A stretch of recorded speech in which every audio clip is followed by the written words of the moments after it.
So it's a new chapter known as excretory product and their elimination.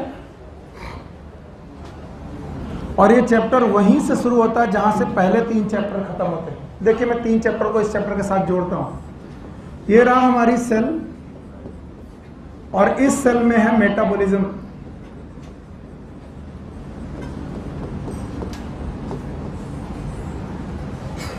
Cell में metabolism क्यों जरूरी है? क्योंकि सेल को रहना है लिविंग, तो हर लिविंग सेल के लिए जिंदा रहने के लिए मेटाबॉलिज्म जरूरी है।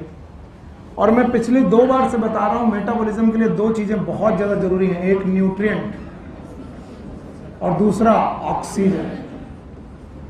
न्यूट्रिएंट आपको डाइजेस्टिव सिस्टम ने दी,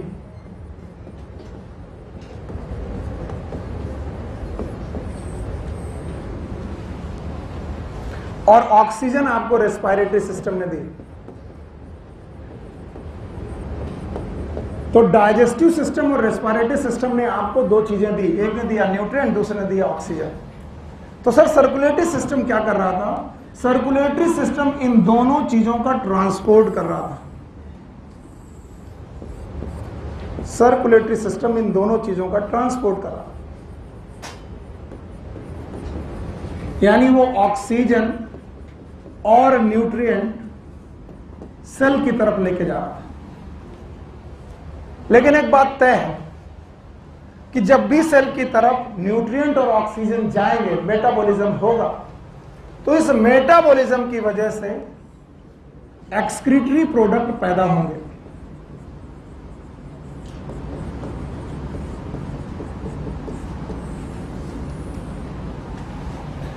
और मैं इन एक्सक्रीटरी प्रोडक्ट को बोलता हूं मेटाबॉलिक एक्सक्रीटरी प्रोडक्ट। ऐसे प्रोडक्ट जो मेटाबॉलिज्म की वजह से बने हों, those product are known as metabolic excretory product. जैसे मैं कहूं कि सर न्यूट्रिएंट का नाम कार्बोहाइड्रेट है, क्या नाम है? तो मैंने जब कार्बोहाइड्रेट की मेटाबॉलिज्म की, किसकी? मैं न्यूट्रिएंट पढ़ रहा हूं एक एक करके, मेरे साथ पढ़ते रहो। अगर मैंने कार्बोहाइड्रेट खाया और कार्बोहाइड्रेट अल्टीमेटली सेल में गया in the form of glucose, किसके फॉर्म में? और वो टूटा, तो उसने 2 प्रोडक्ट बनाए, एक CO2 और एक वाटर। तो CO2 और वाटर एक्सक्रीटरी प्रोडक्ट है। किसी बच्चे ने मुझे पकड़ लिया कि सर पानी एक्सक्रीटरी कैसा हो सकता है? मैंने कहा पानी एक्सक्रीटरी नहीं है, लेकिन अगर वाटर एक्सेस है, कैसा? Then it is excretory. Water normal amount में एक्सक्रीटरी, लेकिन अगर वाटर आपकी बॉडी में क्या हो जाए? एक्सेस, तो हम रखेंगे कि निकालेंगे? निकालेंगे। और दूसरी कौन? CO2। किसी ने कहा सर अगर कार्बोहाइड्रेट की बजाय हमने फैट खाया तो भी आपको यही 2 प्रोडक्ट मिलेंगे। कार्बोहाइड्रेट और फैट के जो एक्सक्रीटरी प्रोडक्ट है एक्चुअली CO2 और H2O ही है, क्योंकि फैट टूटेगा फैटी एसिड में, फैटी एसिड से होगा बेस्टा स्टाइल कोएंजाइम है, स्टाइल कोएंजाइम से क्रेब्स साइकिल, क्रेब्स साइकिल के बाद ETS, CO2 बनेगी, H2O बनेगा। तो दम 2 मेटाबॉलिक प्रोडक्ट आर CO2 और H2O। फिर से बोलो, वाटर वेस्ट प्रोडक्ट है? नहीं, excess water is a waste. किसी ने कहा कि सर हम लोग कार्बोहाइड्रेट फैट के अलावा प्रोटीन खाते हैं। हमने कहा मैं इसी का इंतजार कर रहा था कि तुम प्रोटीन बोलो। जब आप प्रोटीन खाओगे तो इस प्रोटीन के वजह से बनेगी अमोनिया। बोलो क्या बनेगी? अमोनिया। इसको हम लोग यूरिक एसिड या यूरिया में भी तोड़ सकते हैं, और यूरिक एसिड में भी तोड़ सकते हैं, या यूरिक एसिड बना सकते हैं। इस तरीके के वेस्ट कहलाते हैं नाइट्रोजन वेस्ट। फिर से बोलो, याद रखना CO2 भी मेटाबॉलिक वेस्ट है, H2O भी मेटाबॉलिक वेस्ट है। H2O नॉर्मल के एक्सेस। अमोनिया, यूरिया और यूरिक एसिड भी मेटाबॉलिक वेस्ट है। साथ में जो हमने सॉल्ट खाए हैं वो अगर एक्सेस हो जाए, वो अगर salt is not excretory product, excess of the salt is excretory product. जैसे कि अगर सोडियम एक्सेस हो जाए हमारे लिए एक्सक्रीटरी है, पोटेशियम एक्सेस हो जाए एक्सक्रीटरी है, क्लोराइड एक्सेस हो जाए एक्सक्रीटरी है, सल्फेट और फॉस्फेट बेटा एक्सेस हो जाए ये भी एक्सक्रीटरी है। तो इतने सारे एक्सक्रीटरी सब्सटेंसेस बन सकते हैं कोशिकाओं में। अगर मैं एक बार में रट्टा मारने के लिए बोलता तुम्हारी दिमाग खराब हो जाता है। इतना लिखा हुआ है और अपनी एनसीईआरटी में से अंडरलाइन करो कि एक्सक्रीटरी प्रोडक्ट में क्या क्या बन सकता है। बोलो क्या? CO2, water, ammonia, urea, uric acid, sodium, potassium, chloride, sulphate, phosphate. All of them are metabolic excretory product. In metabolic excretory product का elimination, it is known as excretion. Now, everyone मुझे excretion की definition बताएगा। हर बंदा मुझे excretion की definition बताएगा। What is excretion? Excretion is elimination of metabolic waste product.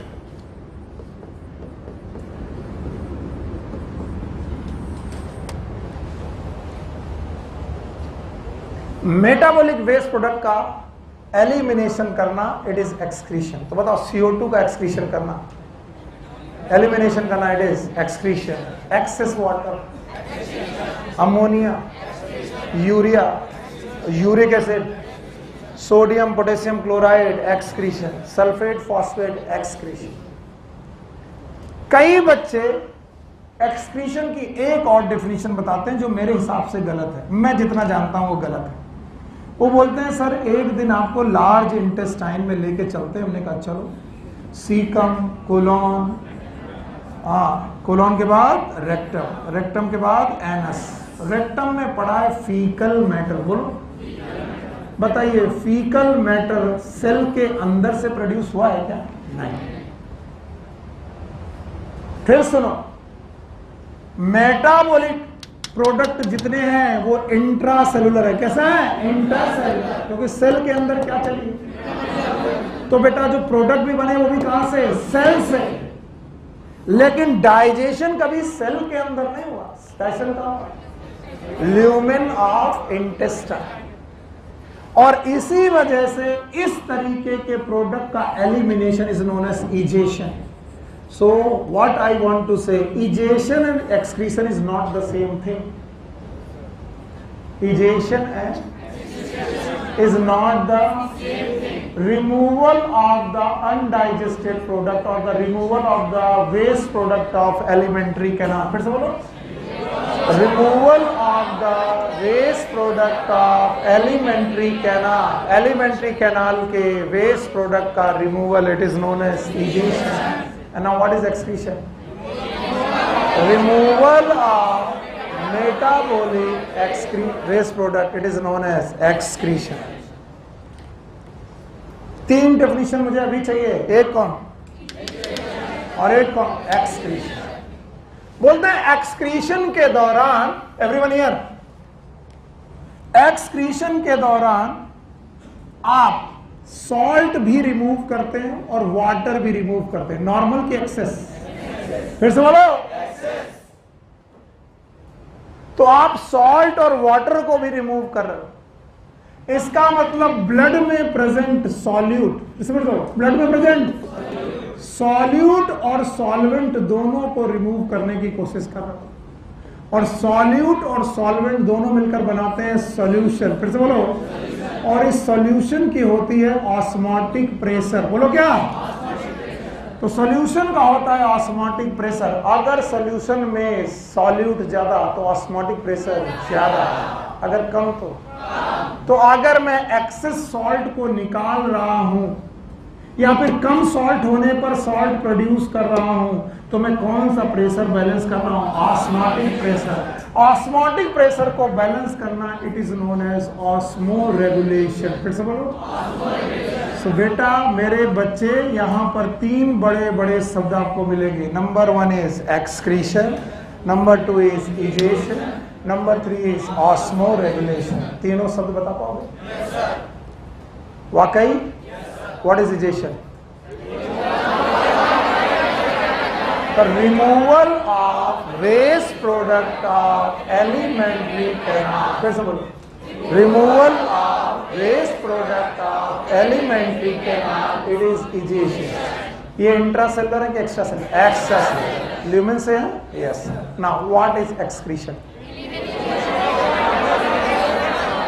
Removal of metabolic waste product, removal of, it is known as excretion. What is osmoregulation? It is the maintenance of water and soil. Water and soil, it is known as osmoregulation. अब याद रखना, पूरे mammal में जो organ excretion कर रहा है वही ऑस्मोरेगुलेशन करता है। फिर से, the organ which perform excretion that will perform osmoregulation। और एक्सक्रीशन की डेफिनेशन अपने आप खत्म होने को है अगर तुम लोग सही ढंग से देख लो। एक्सक्रीशन के दौरान मुझे CO2 भी रिमूव करनी है, वाटर भी रिमूव करना है, सॉल्ट भी रिमूव करना है और नाइट्रोजन बेस भी रिमूव करना है। इधर देखो नितिन, CO2 को रिमूव कर गया लंग्स, तो याद रखना CO2 को रिमूव करने के लिए we do not have the excretory system, no, क्योंकि इसके लिए तो लंग्स निकाल ले गया। अब बचा water, salt and nitrogen waste. तो एक्सक्रीशन माने removal of water, salt and nitrogen waste. इसीलिए एक्सक्रीशन की एक छोटी डेफिनेशन बनती है, and the definition is removal of nitrogenous waste is known as excretion. मैं ही पल्ले पड़ा।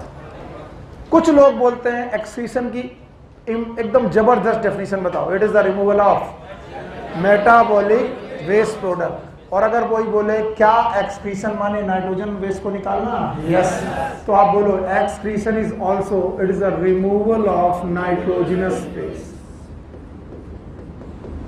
बहुत सारे लोगों ने इस बात को सुना भी नहीं और समझा भी नहीं होगा, पर मैं फिर से बोल रहा हूं कि अगर तुम्हें प्रोडक्ट नहीं आते तो तुम्हें चैप्टर पढ़ना भी नहीं चाहिए।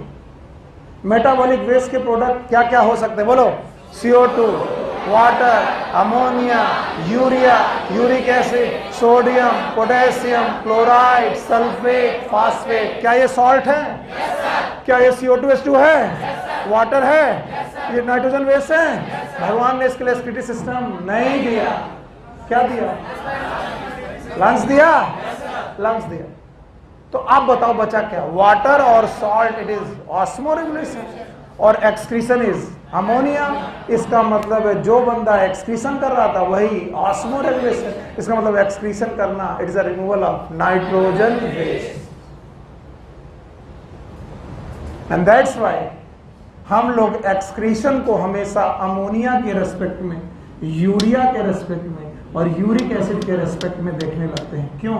अमोनिया जाएगी तो वाटर और सॉल्ट जाएगा, यूरिया जाएगी तो वाटर और सॉल्ट जाएगा, यूरिक एसिड जाएगा तो वाटर और सॉल्ट जाएगा।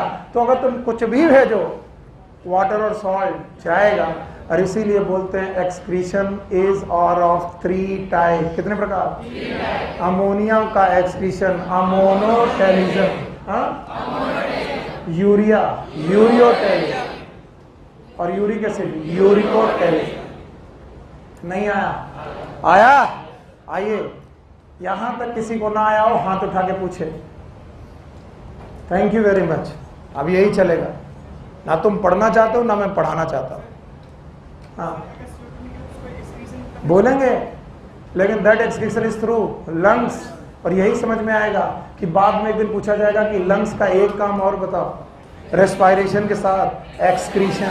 और तुम्हें यकीन बताऊं कि वाटर भी निकलता है। दैट्स व्हाई वाटर वेपर भी होती हैं। भयानक से भयानक सर्दी में तुम किसी कांच के ऊपर फूको, वहां पर मॉइस्चर होगा, यस और नो? यस। और इसीलिए सर्दियों में आपके मुंह से सांस निकलती कि धुआं, धुआं is nothing, it is water vapour. जो ठंडी है कि गरम, गरम, बाहर ठंडा, इसीलिए वो इवेपोरेट होकर के बाहर निकल रही। नहीं समझ में आया? 3 शब्द बता पाओगे? भाई यही मेरी जीत हो जाएगी, बता पाओगे तो। One is egestion, excretion, osmoregulation. Egestion याद है? Removal of metabolic waste. It is the removal of waste product of elementary canal, that is known as ejaculation. Excretion याद है? Yes, sir. Removal of metabolic waste product और osmoregulation, maintenance of salt and water. याद रहेगा? अगर product बोल दिया बिना देखे तो मैं जीत गया, नहीं तो हार गया. CO2, water, ammonia, urea, uric acid, sodium, potassium, chloride, sulphate, phosphate, इसके अलावा भी क्रिएटिनिन, हिप्यूरिक एसिड, बहुत सारी चीजें. पर एनसीईआरटी की लाइन नहीं भूलनी है. और इसीलिए बोलते हैं कि 3 तरीके का एक्सक्रीशन है. Number 1 is ammonotelism, removal or excretion of ammonia.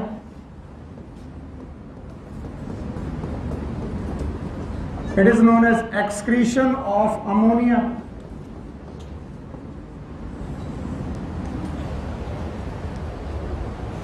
Ammonia का excretion is known as ammonotelism.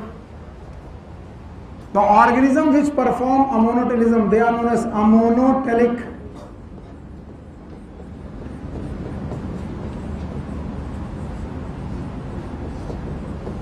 ऐसे ऑर्गेनिज्म जो अमोनोटेलिज्म करते हैं उनको लोग कहते हैं अमोनोटेलिक ऑर्गेनिज्म. अब ध्यान से सुनना कॉन्सेप्ट इसके पीछे. Ammonia is very toxic.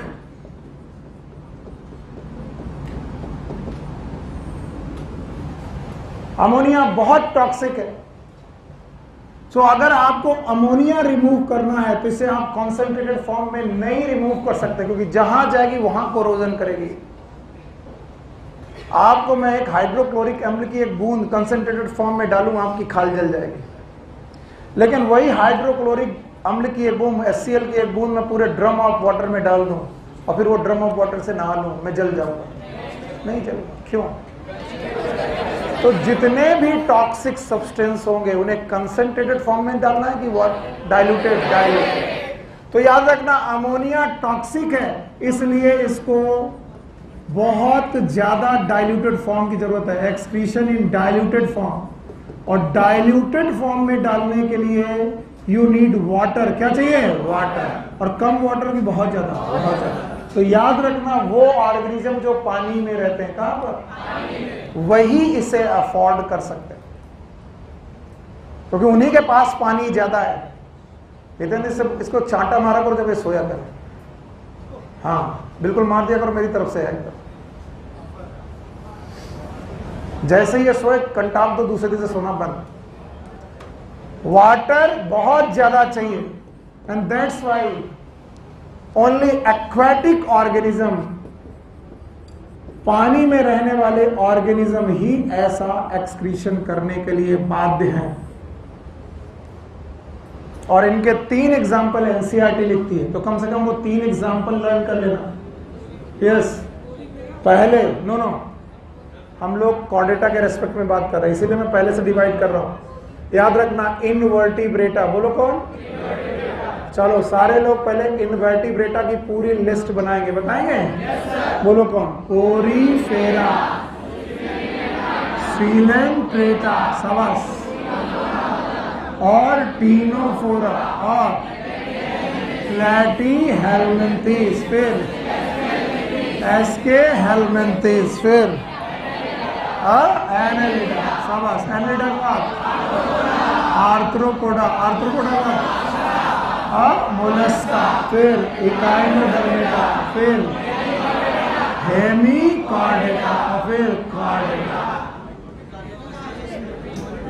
और कॉर्डेटा में भी वर्टिब्रेट है. कॉर्डेटा में भी और वर्टिब्रेटा के 5 लोग. बोलो.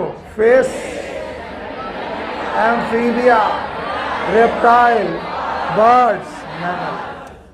तो हम अपनी डेफिनेशन को, अपनी पढ़ाई को और अच्छा कर ले. क्यों रट्टा मारे आंख बंद करके? जब हम कॉर्डेटा की बात करें और वर्टिब्रेटा की, रीढ़ की हड्डी वाले लोगों की बात करें, वर्टिब्रेटा के लोगों की बात करें, तो इनकी बात करें. बोलो.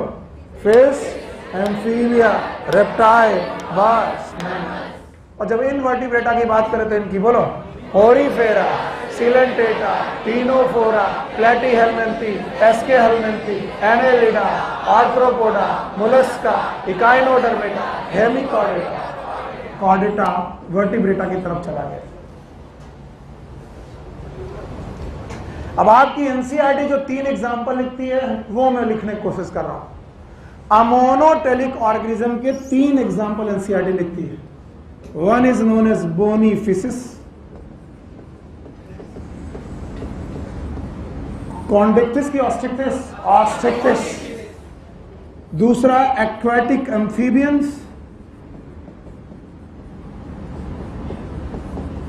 पानी में रहने वाले एम्फीबियंस, और तीसरा लिखती है एक्वाटिक आर्थ्रोपोडा और एक्वाटिक इंसेक्ट। आपको मालूम है प्रॉन, झींगा मछली, मछली है कि आर्थ्रोपोडा? क्रैब,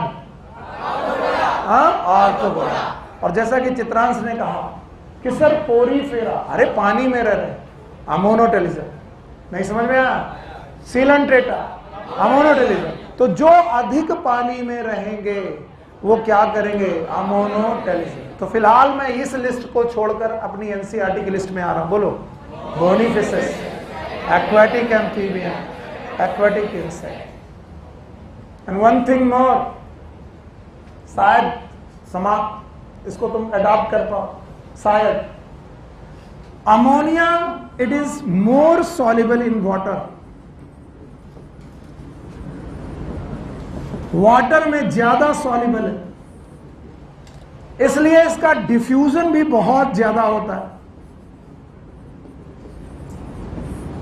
डिफ्यूजन फास्ट है, इसीलिए मछलियां अमोनिया का एक्सक्रीशन अपने गिल से कर देते हैं। किससे? गिल से। फिशेस अमोनिया का एक्सक्रीशन गिल सरफेस से कर देती है। अजीब बात है, यहां से वो सांस ले रही थी, वहीं से वो बेटा अमोनिया निकाल देती। और इसीलिए बोलते हैं कि मछलियों में अमोनिया को रिमूव करने के लिए जो किडनी का रोल है, किडनी का रोल बहुत ज्यादा है कि इनसिग्निफिकेंट? इनसिग्निफिकेंट। और ये बात एनसीईआरटी में लिखी है, और जाकर के पढ़ के अंडरलाइन करके आना।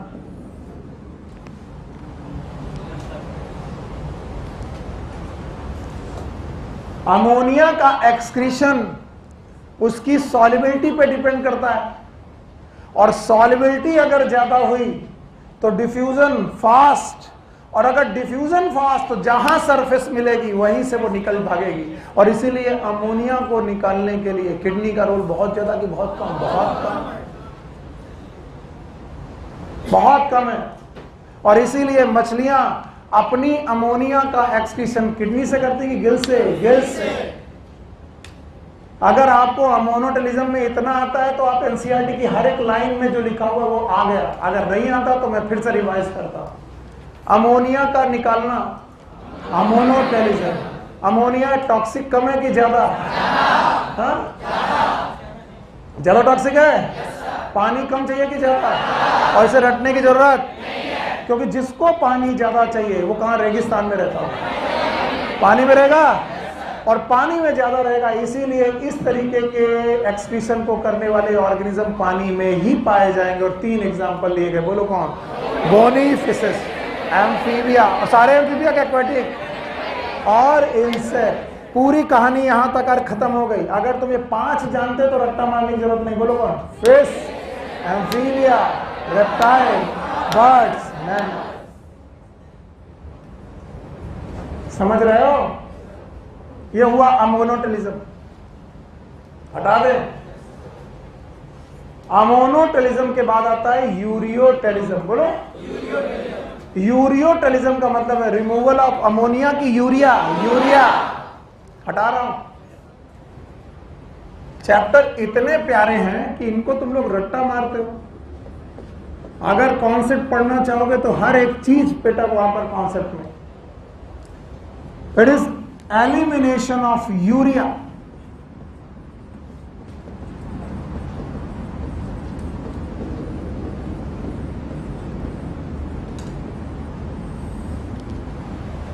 और यूरियोटेलिज्म करने वाले organism they are known as ureotelic. They require less water than ammonotelic.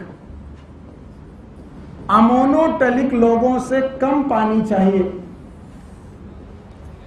और इसीलिए ureotelism is a adaptation of the land habitat.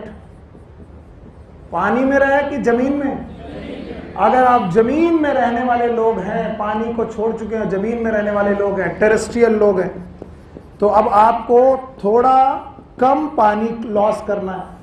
उतना लॉस नहीं कर सकते जितना मछलियां कर सकती थी। इसलिए लैंड हैबिटेट वाले ज्यादातर लैंड हैबिटेट वाले लोग ये चुनते हैं, क्या? यूरियोटेलिज्म। और इसीलिए 3 एग्जाम्पल में 2 एग्जाम्पल लैंड से हैं। एक तो मैमल, हम लोग मैमल्स हैं। दूसरा याद रखना, लैंड एम्फीबिया। एक्वाटिक एम्फीबिया क्या करते थे? अमोनोटेलिक। Land amphibia ureotelic. इसमें एक ही एक्सेप्शन दिखाई पड़ता है और वो है बेटा फिश। और वो भी कौन सी? हाँ, कार्टिलेज फिश, कार्टिलेजिनस फिश।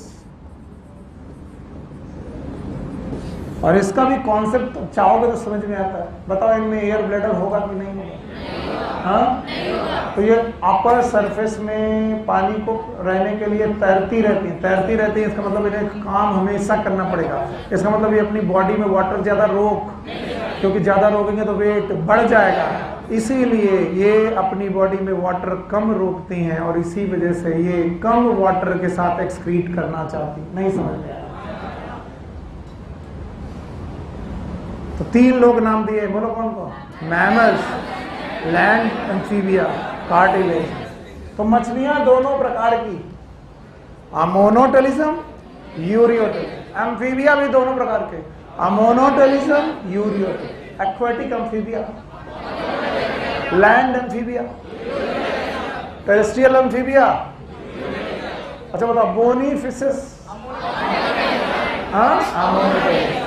और बताओ बेटा, कार्टिलेजिनस फिशेस, हाँ, यूरियोटेलिज्म। और एक 100% का क्वेश्चन, मैमल्स जब भी यूरिया निकाल रहे होते हैं, इसे निकालने के लिए ये किडनी इस्तेमाल करते हैं। क्या? किडनी। लेकिन यूरिया किडनी में बनती नहीं है। इनकी मेटाबॉलिज्म के दौरान, देखो सुनना बंद करोगे तुम्हारा लॉस है। मेटाबॉलिज्म के दौरान अमोनिया बनती है। क्या बनती है? अमोनिया। और ये अमोनिया लिवर में भेजी जाती है और लिवर में यूरिया बनती है। लिवर में यूरिया बनके इसे ब्लड में डाला जाता है और ब्लड से यूरिया किडनी में जाती है और किडनी से यूरिन के थ्रू निकलती है। क्वेश्चन, यूरिया बनती कहां है? हाँ, लिवर में। निकलती कहां से? किडनी से।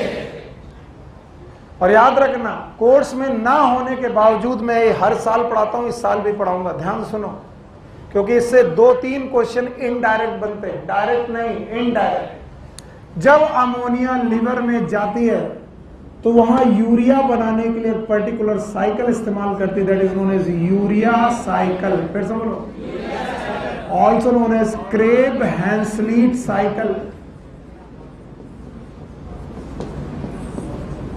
Also known as ornithine citrulline cycle.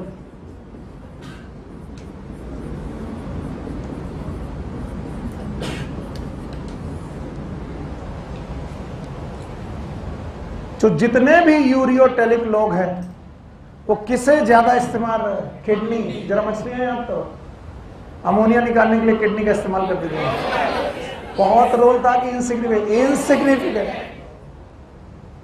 और हम मैमल लोग किडनी से यूरिया निकालने के लिए यूरिन बना रहे और यूरिया बन कहां रही है? लिवर में। और लीवर में जब यूरिया बन रही तो एक साइकिल से बन रही, साइकिल का नाम हाँ यूरिया साइकिल, फिर से बोलो urea cycle. And this urea cycle is also known as Krebs Henseleit cycle, also known as ornithine citrulline cycle. Course में ना होने के बावजूद एक बार पढ़ेंगे और उसके आगे कट का निशान लगा देंगे कि नहीं पढ़ना, एक बार सुनना है बस। पढ़ाओ यूरिया साइकिल।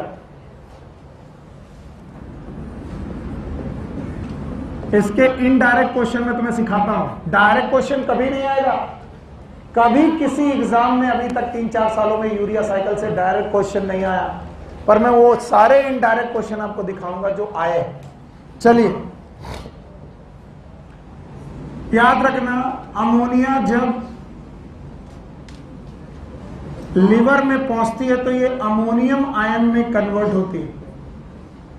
अमोनियम आयन में कन्वर्ट होने के बाद ये CO2 के साथ जुड़ती है और साथ में ATP के साथ जुड़ती है। 3 चीजें बोलो, अमोनियम आयन, CO2 और ATP। इन तीनों चीजों से जुड़ करके ये एक प्रोडक्ट बनाती है, नाम है कार्बामोइल फॉस्फेट। कैसे याद रखें कि सर इतना भयानक नाम कैसे याद रखें? कार्बन से कार्बा, ठीक है, कार्बन डाइऑक्साइड से कार्बा, एमोनिया से मॉइल और ATP से फॉस्फेट। बोलो कार्बामोइल फॉस्फेट किससे बना? क्या आपकी बॉडी में अमोनिया बनी? अमोनिया कहां पहुंची? लिवर। कहां पर? लिवर में उसे कौन मिला? CO2। अमोनिया किस में कन्वर्ट हुई? Ammonium ion. कौन मिला? CO2। और कौन मिला? ATP। क्या बनाया? Carbamoyl phosphate. फिर से बोलो कार्बा। इस कार्बामोइल फॉस्फेट पे ऑर्निथीन का रिएक्शन हुआ, यानी ऑर्निथीन कार्बामोइल फॉस्फेट से जुड़ी। कार्बामोइल फॉस्फेट और ऑर्निथीन मिलकर बनाए citrulline, and that's why this cycle is known as ornithine citrulline cycle. इस सिट्रुलिन साइट में एस्पार्टिक एसिड आकर के जुड़ा। अभी इतना समय नहीं कि मैं तुम्हें बताऊं एस्पार्टिक एसिड कहां से आया, लेकिन जिन लोगों को ट्रांस अमीनेशन और रिडक्टिव अमीनेशन आता है, क्या तो वैसा प्रोसेस है ये ट्रांस अमीनेशन। कोई भी एक अमीनो एसिड दूसरे अमीनो एसिड में चेंज हो जाए, it is known as transamination. And aspartic acid is amino acid. तो किसी भी एसिड को तुम एस्पार्टिक एसिड में चेंज कर सकते हो, किसी भी अमीनो एसिड को एस्पार्टिक एसिड में चेंज कर सकते हो। इस प्रोसेस का नाम ट्रांस अमीनेशन। अब आगे देखना,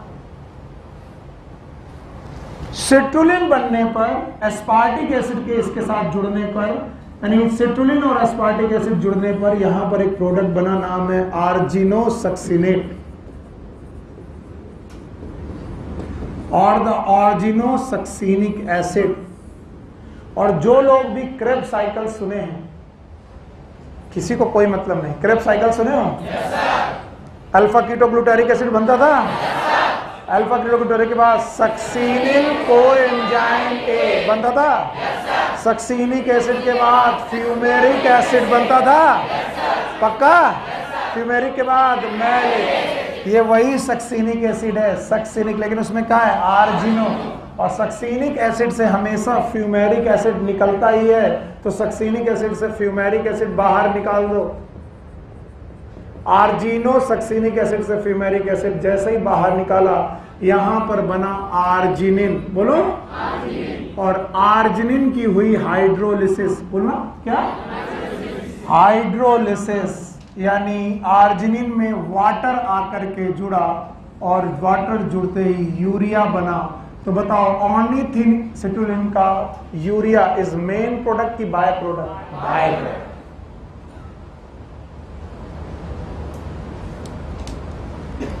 मुझे मालूम है ये तुमको नहीं पढ़ना है, मत पढ़ना। मैं जो क्वेश्चन कह रहा हूं वो ध्यान से सुनो। जब भी यूरिया का आप फार्मूला लिखोगे, इट इज NH2CO तब आपको पता चलेगा urea is nothing but combination of 2 thing, ammonia and CO2। This is ammonia, this is ammonia, this is CO2। तो यूरिया निकालकर आप 1 मोल CO2 और 2 मोल अमोनिया अपनी बॉडी से निकाल लो, किसी को कोई मतलब नहीं। जो लोग सुन रहे बच्चा वो मेरी तरफ ध्यान दें, बाकी तो जो करना करें। यूरिया निकालकर एक्चुअली आप 2 मोल अमोनिया और 1 मोल कार्बन डाइऑक्साइड निकाल लो। तो ये क्वेश्चन आ चुका है कि यूरिया एक्चुअली कौन से 2 बड़े बड़े प्रोडक्ट को आपकी बॉडी से निकालता है, बोलो, अमोनिया और CO2। और ये भी क्वेश्चन आ चुका है कि urea is the main product of urea cycle की बाय प्रोडक्ट, बाय प्रोडक्ट। बस इन 2 क्वेश्चन की वजह से मुझे इतना बड़ा पढ़ाना पड़ा। अगर आपको ये तीनों नाम याद है तो याद रहेगा, ऑर्निथिन सिट्रुलिन साइकिल। तीसरा एक क्वेश्चन और आया, किस सब्सटेंस की हाइड्रोलिसिस से किस यूरिया बनेगा, आर्जिनिन। ये 3 क्वेश्चन हैं जो इनडायरेक्ट वे में इस साइकिल से पूछे गए। बाकी मुझे कोई भी जरूरत नहीं थी ये साइकिल पढ़ाने की, because it is out of course. पहले से लिख दे रहा हूं, कहीं पर भी इसे पढ़ाने की जरूरत नहीं थी। लेकिन ये 3 क्वेश्चन संभाल लेना बेटा, बस मेरा काम बन जाएगा। बताओ, यूरिया निकालकर आप क्या कर रहे हैं, अमोनिया और CO2, अमोनिया और CO2। और CPMT ने 1 साल क्वेश्चन पूछा था और मैं बता नहीं सकता कि वो कितना प्यारा क्वेश्चन था। अब CPMT होता नहीं इसलिए क्वेश्चन यूजलेस है, क्वेश्चन यूजलेस है। उन्होंने पूछा था वो कौन से 2 स्टेप हैं जहां पर क्रेब साइकिल और यूरिया साइकिल मर्ज कर सकती हैं। This is alpha keto butyric acid, इसके पहले CO2, इसके बाद CO2, and this CO2 will produce urea cycle. Alpha keto के पहले और अल्फा कीटो के नहीं आया तो आपकी बॉडी में क्रेब साइकिल भी चल रही है और क्रेब हैंसलीड भी चल रही है, और दोनों एक दूसरे के साथ मर्ज हो रही हैं। और जिन्होंने भी रेस्पिरेटरी सिस्टम मेरे साथ पढ़ा था उनको मैंने कुछ एजम्पशंस पढ़ाए थे, याद है? और मैंने माना था कि कोई भी प्रोडक्ट किसी दूसरे प्रोडक्ट को बनाने या नहीं यूज होता। क्या ऐसा हो सकता है? तो वो बताओ क्या था रियल बात की एजम्पशन? This is ureotelism. बोलो बाय बाय करें, चलो। यूरिया कहाँ बनती है? कहाँ पर? लीवर। कहाँ से निकलती है? किडनी से। नाउ द यूरिकोटेलिज्म,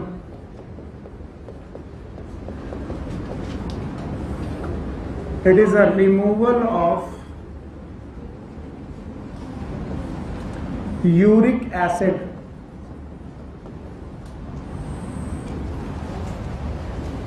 याद रखना, यूरिकोटेलिज्म ऑर्गेनिज्म को यूरोटेलिक बनाता है,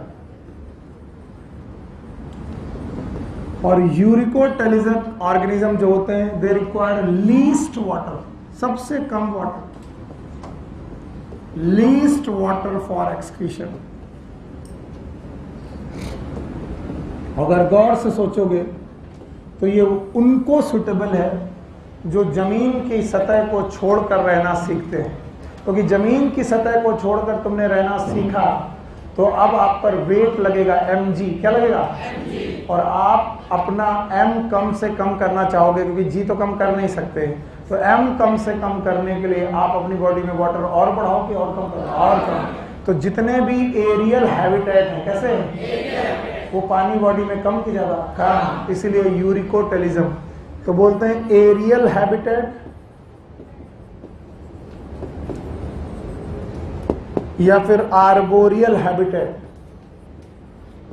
आर्बोरियल का मतलब ट्री में रहने वाले, पेड़ में रहने वाले लोग इस तरीके का काम करते हैं। और इनमें एग्जाम्पल हैं 3 लोग। एक है बर्ड्स, एनसीईआरटी देखते रहिए। दूसरे हैं बेटा रेप्टाइल्स, और तीसरे हैं लैंड स्नेल्स।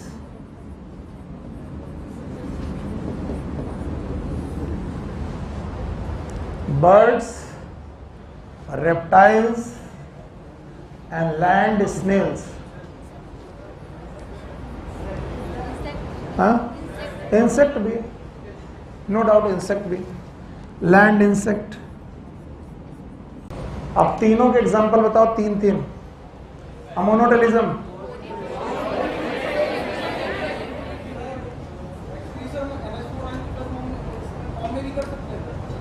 बहुत कम।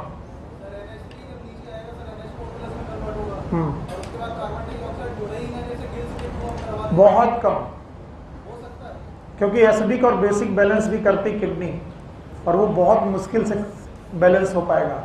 अगर तुमने NH4+ खत्म कर दिया तो आपने अपनी बॉडी के H+ आयन छोड़ दिए, इसका मतलब आपकी बॉडी से H+ निकल गया, यानी आपका ब्लड बेसिक होता जाएगा।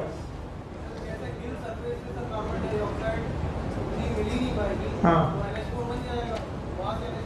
करने के लिए तुम अपनी गणित कुछ भी लगाओ, होता क्या वो सुनो।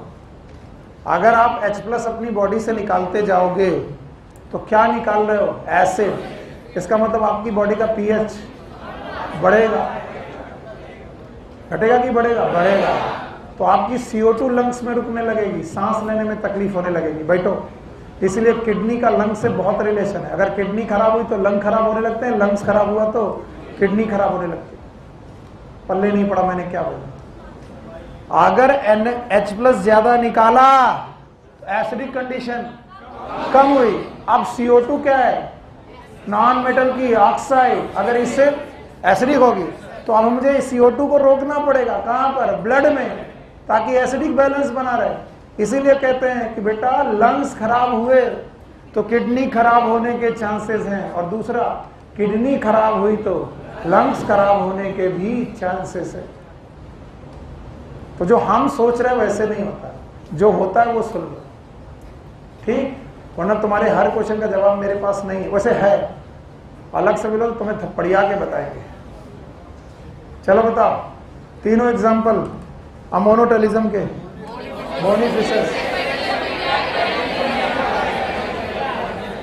बोनीफिशस और पक्का? अच्छा बताओ, यूरियोटेलिज्म याद है? बोलो। लैंड एम्फीबिया, कार्टिलेजिनस फिश और मैमल, पक्का? और last but not the least uricotelism, birds, reptiles, land snail और इंसेक्ट। ये क्या है? यूरिकोटेलिज्म। सबसे ज्यादा पानी, सबसे कम, और इसे रिमूव करने के लिए there is a system known as excretory system. बोलो कौन सा सिस्टम? और हर फाइलम का अपना एक्सक्रीटरी सिस्टम है। मेरे साथ 10 फाइलम लिखिए, 10 फाइलम के एक्सक्रीटरी सिस्टम लिखिए और घर जाइए। अगर आपने बता दिए देन वेल एंड गुड, नहीं बताए तो मेरे साथ और टाइम गुजारिए। चलिए, Porifera, Coelenterata, Coelenterata, Ctenophora, Ctenophora. चलो, तीनों को मिलाकर जनरल बॉडी सरफेस, कोई स्पेशल एक्सक्रीटरी ऑर्गन नहीं है। पोरीफेरा, सीलेंट्रेटा, टीनोफोरा में कोई भी स्पेशल एक्सक्रीटरी ऑर्गन नहीं है। कुछ लोग बोलेंगे GBS क्या है? बोलो, general body surface. Thank you very much. इसके बाद आया प्लेटीहेल्मिन्थेस। यस, वेरी गुड, दोनों ही बातें सही है। प्लेटीहेल्मिन्थेस, प्लेटीहेल्मिन्थेस में देयर आर फ्लेम सेल्स। कई बच्चे मुझसे बोलते हैं कि सर ये फ्लेम सेल्स क्यों कहलाती? देख लो इधर ध्यान से, एक ट्यूब है, ये एक ट्यूब है, ये तो फ्लेम ना हुआ। तो बोलते हैं इस ट्यूब में चारों तरफ बेटा अपेंडेजेस होते हैं जो इसको फ्लेम लाइक लुक देते हैं, like this, and that's why it is known as flame cells, also known as protonephridia.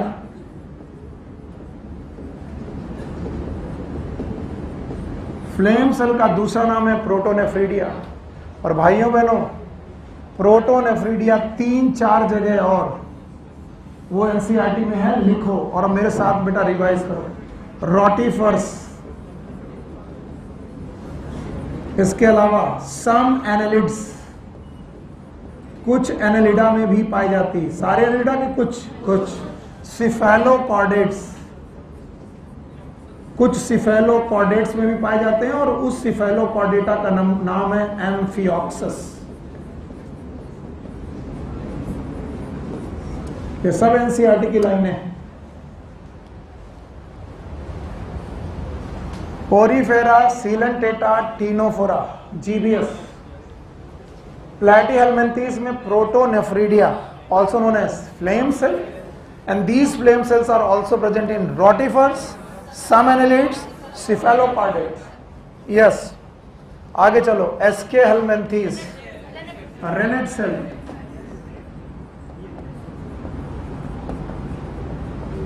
they are known as renette cell. H shape cell है, एच शेप ट्यूब्यूल है, H के आकार के tubule पाए जाते हैं इनमें, रेनेट सेल। पूरी बॉडी में एक सेल है, एच साइज। एसके हेलमिन्थीज के बाद आता है एनेलिडा। याद रखना, प्रोटोनेफ्रीडिया कह के हमने पहले आइडिया दे दिया कि ये अगर प्रिमिटिव नेफ्रीडिया है तो आगे चल के क्या मिलेंगे, nephridia. So Annelida they have nephridia. मेगा खड़ी हो। Mollusca,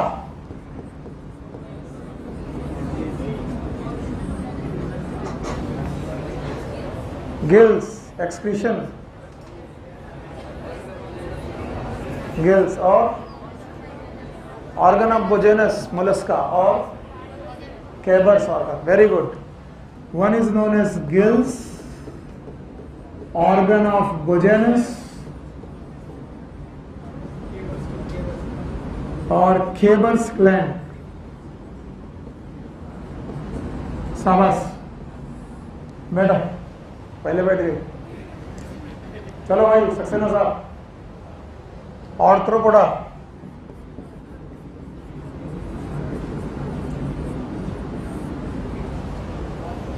Malpighian tubule. किसने बताया? दोस्त से कह दो कि वो तुम्हारी हेल्प ना करे, क्योंकि अब वो अपनी हेल्प नहीं कर पाएगा। इसके अलावा ग्रीन ग्लैंड और एंटीनल ग्लैंड, ग्रीन ग्लैंड और एंटीना में पाई जाने वाली ग्लैंड, एंटीनल ग्लैंड, ये सब एनसीईआरटी में लिखा हुआ है। Arthropoda Mollusca. Now Echinodermata, absent, absent या फिर जीबीएस। इकाइनोडर्मेटा, एब्सेंट या फिर जीबीएस, जनरल बॉडी सरफेस। हाँ भाई खड़े हो, बातें कर रहे हो। हाँ, इकाइनोडर्मेटा खत्म। अब आओ हेमिकॉर्डेटा। सीधे हेमिकॉर्डेटा,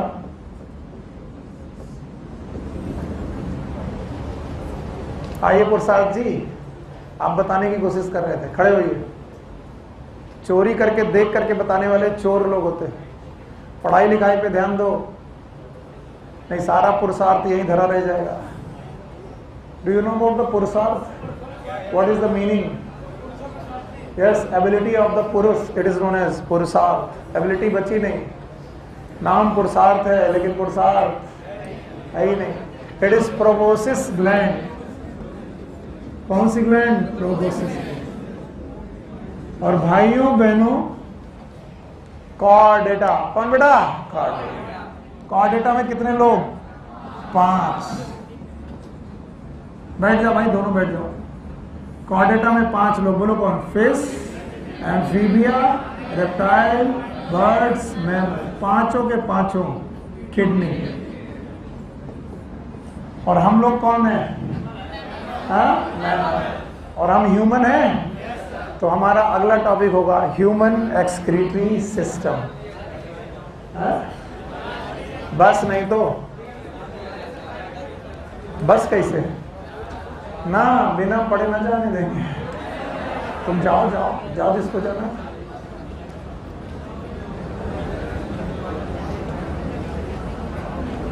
ये सब मैं पढ़ा चुका हूं। और ये सब यहां पर लिखा हुआ है।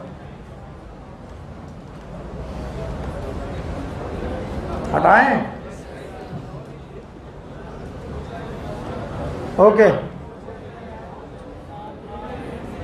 क्या हुआ? Human excretory system.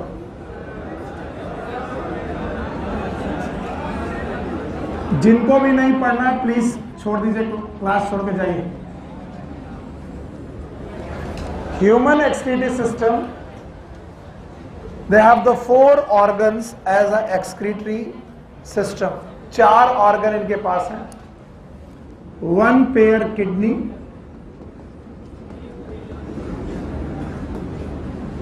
1 pair ureter, 1 urinary bladder,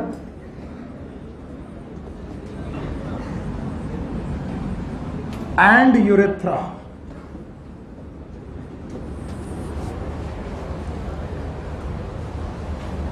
एक पेयर किडनी, एक पेयर यूरेटर, एक यूरिनरी ब्लैडर और urethra. Kidney, they are bean shaped,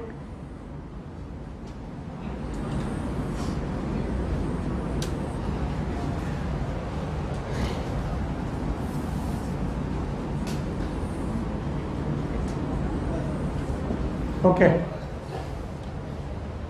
in kidney में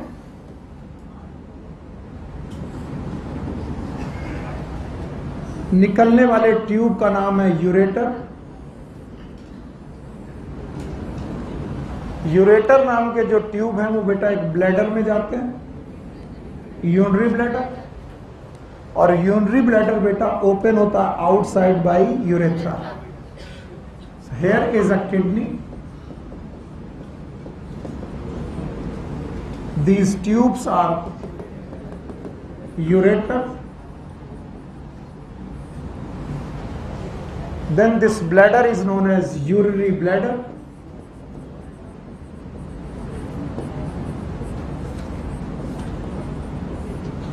And this opening is known as urethra.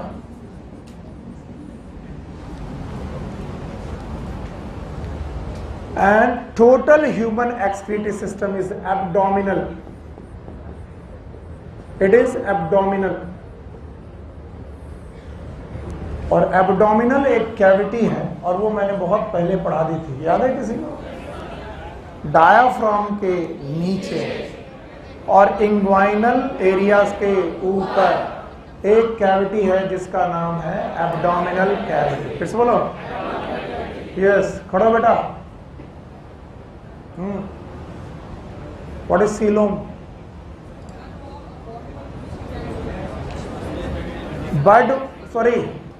Gut wall और बॉडी वॉल के बीच की cavity. आप थोड़ी देर खड़े रहना प्लीज।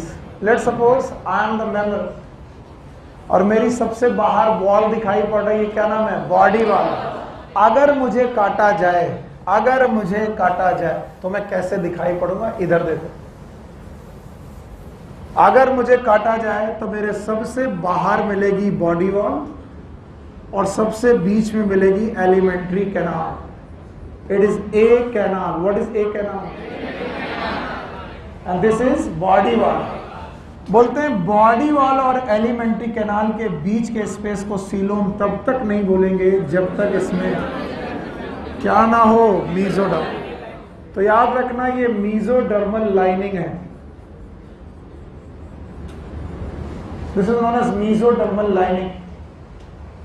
और जिसको तुम केवल मीजोडर्मल लाइनिंग सोच रहे हो, it is total a bag और इस बैग का नाम है पेरिटोनियम। बोलो क्या नाम है? Peritoneum. See if it is a alimentary canal, if it is a body wall, फिर से बोलो, तो बॉडी वॉल और एलिमेंट्री कैनाल के बीच का गैप सीलोम तब तक नहीं होगा। एक पेज दो, पेज फाड़ के दो। तब तक नहीं होगा जब तक ये वॉल के द्वारा, ये एलिमेंट्री कैनाल किससे ना हो, मीजोडर्म। फिर से बोलो, एक और पेज दो। This is alimentary canal, this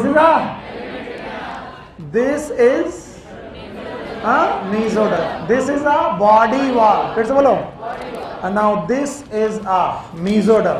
बोलो, तो बताओ अब देखो मीजोडर्म कितने जगह से, 2। क्या अब आपको बैग दिख रही है? दिस बैग इज सिलो। ये क्या है? Body wall. ये क्या है? और ये क्या है? मीजोडर्म। अगर कोई भी ऑर्गन इस सीलोम में है, कहां पर है? सीलोम, तो हम बोलेंगे पेरिटोनियल। बोलो, बॉडी वॉल के अंदर होने का मतलब पेरिटोनियल नहीं है। देखो ये भी बॉडी वॉल के अंदर है, ये भी। ये क्या है? ये क्या है? और ये बेटा एक ऑर्गन है, बॉडी वॉल के बाहर के अंदर, अंदर, लेकिन बैक के।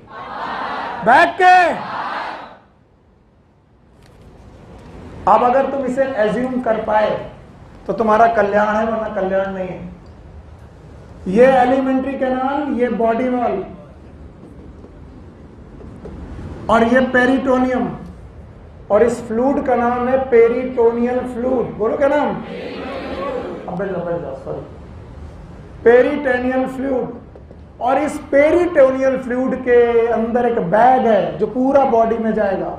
तो यहां जितने भी ऑर्गन हैं, they are known as visceral organ. फिर से बोलो, तो बताओ विसरल ऑर्गन जो होंगे वो पेरिटोनियम फ्लूइड के अंदर।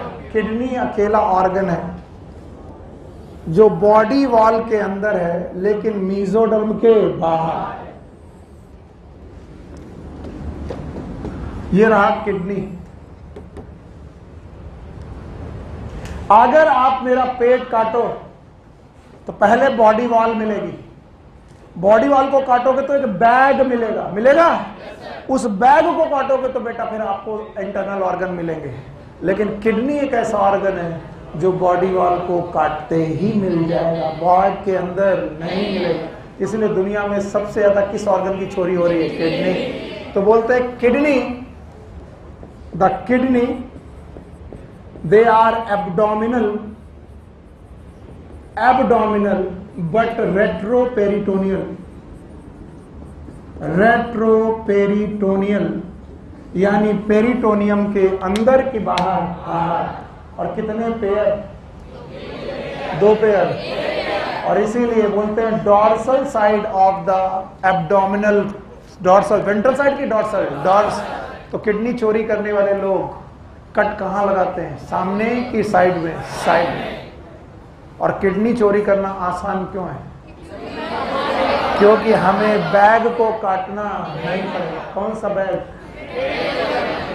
पेरिटोनियम। तो बताओ ये पेरिटोनियम के अंदर की बाहर? कितनी किडनी है? 2। एक पेयर। यूरेटर है, ब्लैडर है, यूरेथ्रा है। किडनी का स्ट्रक्चर पढ़ाएं? जाओ पढ़ाएंगे, हमें कोई फर्क नहीं पड़ता है, पढ़ाएं। Thank you.